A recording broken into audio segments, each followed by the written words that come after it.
Go to assembly, select the new component. The name here will be end contact. Go to create a sketch, select the front plane here. Go to create, select slot, center to center slot. Click here in the midpoint, make a slot here.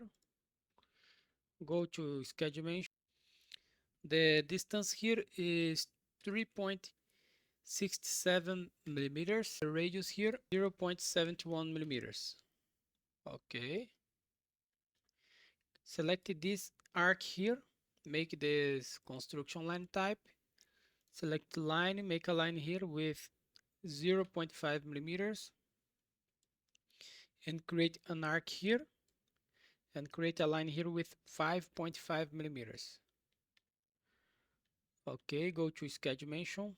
The angle between these two lines here is 57.57 millimeters and the radius here is 1 millimeters.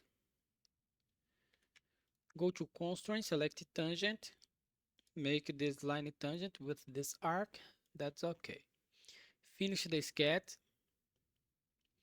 Go to extrude, select thin extrude. The profile is this profile here. Extrude this 2.5 millimeters and the wall thickness here is 0.4 millimeters. Make sure that the wall location is side 1, okay? It must be side 1. Operation new body, press OK. We have this. Now go to create a sketch again, select this face here. Move this a little bit, go to project, include project. Select this point here, press OK. Select line. Make a line here. And finish the sketch. Go to extrude, select this profile here. Extrude this 4.5 millimeters.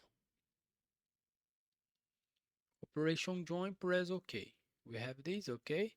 Now go to create a sketch, select this face. Go to create, select 2-point rectangle, click here in this add, make a rectangle here with 3.4 millimeters by 1 millimeters. Press OK. We have this.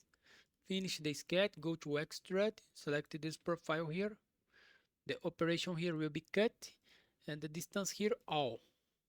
Let's flip this and press OK. We made this, okay. Go to modify, select fillet, select round fillet.